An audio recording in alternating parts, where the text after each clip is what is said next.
परम सत्कार योग गुरु प्यारे सात संगत जी राधा स्वामी जी।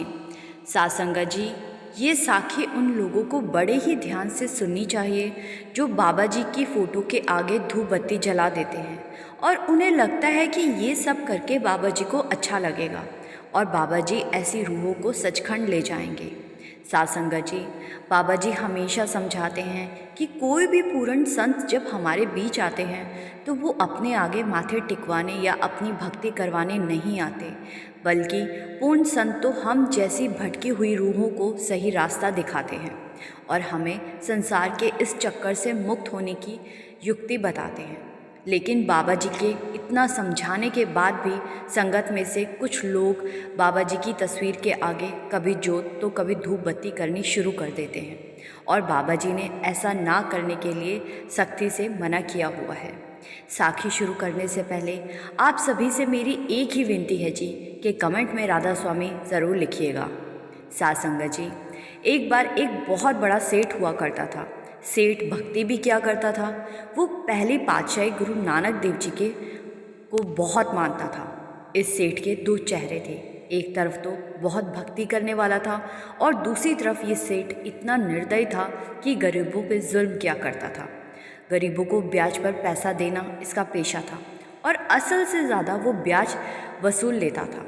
अगर कोई गरीब समय पर पैसे ना लौटाए तो उसके घर या ज़मीन पर कब्जा कर लेता था। सेठ की पत्नी सेठ को हमेशा कहती थी कि एक तरफ तो आप बाबा नानक के भक्त हो और दूसरी तरफ आप गरीबों पर ऐसे जुल्म करते हो। तो सेठ हमेशा कह दिया करता था कि मुझे पता है बाबा नानक मुझसे कैसे खुश होंगे, इसलिए तू चिंता मत कर, मैं रोज़ सुबह शाम बाबा जी की फ़ोटो के आगे जोत करता हूँ, इससे मेरे बुरे कर्म खत्म हो रहे हैं। सात संगत जी, ये बात सेठ को एक ब्राह्मण ने बताई थी कि सेठ जी, आप जिनको भी मानते हो, अगर आप उनके आगे हर रोज़ सुबह और शाम बिना नागा जोत जलाओगे तो वो बहुत प्रसन्न होंगे और उनकी मेहर आप पर बनी रहेगी। और अगर आपके कोई बुरे कर्म हुए तो ऐसा करने से वो कर्म भी खत्म हो जाएंगे और ऐसा करने से तुम 84 के चक्कर से के बीच से बच जाओगे। तो ये सब जब पंडित ने सेठ को बताया, उस दिन से सेठ हर रोज़ सुबह उठकर नहाकर बाबा नानक की फ़ोटो के आगे 5 मिनट बैठ जाता, एक जोत जलाकर अपने दफ्तर की ओर निकल जाता और दफ्तर पहुंचकर फिर से वही गरीबों पर जुल्म और अन्याय करने लगता, क्योंकि उसके दिमाग में उस पंडित ने बिठा दिया था कि अगर बाबा नानक के आगे जोत जलाएगा तो सब पाप माफ़ होते जाएंगे और मुक्ति भी निश्चित है। ऐसे करते करते सेठ ने बहुत सारा धन इकट्ठा कर लिया और अब सेठ धीरे धीरे बूढ़ा होता जा रहा था। सेठ की 2 बेटियां थीं और दोनों की शादी सेठ ने समय रहते शादियां करवा दी और कुछ समय के बाद सेठ की पत्नी की भी मृत्यु हो गई और अब सेठ घर में अकेला ही रह गया था।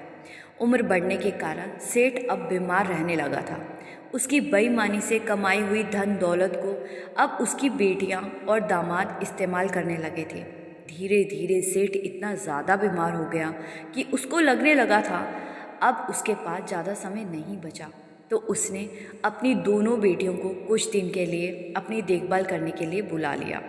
बेटियों के साथ दोनों दामाद भी आ गए और कुछ दिन सेठ के साथ रहते हुए इन चारों ने सेठ की सारी जायदाद और धन संपत्ति आपस में 2 हिस्सों में बांट ली। जब सब कुछ आपस में बांट लिया, उसके बाद ये सभी लोग सेठ को उसके हालत पर अकेला छोड़कर अपने घर लौट आए।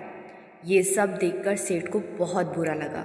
सेठ सोचने लगा कि मैंने सारी उम्र इतने गरीब लोगों के साथ अन्याय करके ये धन कमाया था और अब ये धन भी मेरे किसी काम नहीं आ रहा।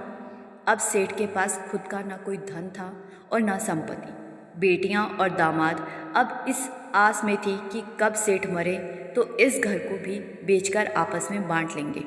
लेकिन वो कहते हैं ना, जन्म और मरण तो मालिक के हाथ में होता है। सेठ की जान इतनी आसानी से कहाँ निकलनी थी। पूरी उम्र इतने पाप जो किए थे और भक्ति के नाम पर सिर्फ जोत जलाने का काम किया था। सेठ अब एक बिस्तर पर पड़ा रहता और उसकी हालत अब ऐसी हो गई थी कि वो जिंदा तो था लेकिन खुद से ज़रा भी हिल नहीं सकता था। सेठ को अपनी हालत देखकर बहुत रोना आता था और वो सोचता था कि मैंने सारी उम्र बाबा नानक की इतनी भक्ति की, रोज़ जोत जलाई, लेकिन फिर भी मेरे अंत समय में मेरी ऐसी हालत हो गई कि मेरी अपनी बेटियां भी मुझे अकेला छोड़कर चली गई। उस रात बाबा नानक ने सेठ को सपने में दर्शन दिए तो बाबा जी को अपने सामने देखकर सेठ ज़ोर ज़ोर से रोने लगा और पूछने लगा कि बाबा, कि मेरी भक्ति में क्या कमी रह गई थी जो मेरी ये हालत हो गई। मैंने तो रोज़ आपके आगे जोत जलाई थी, फिर भी मुझे मुक्ति नहीं मिल रही। तो बाबा जी ने कहा, तूने कभी कोई भक्ति नहीं की। अगर गुरु के आगे जोत जलाने से ही मुक्ति मिल जाती या कर्म कट जाते तो पूरी दुनिया ही ये आसान तरीका अपना लेती। फिर लोगों को 2.5 घंटे भजन सिमरन करने की क्या ज़रूरत थी।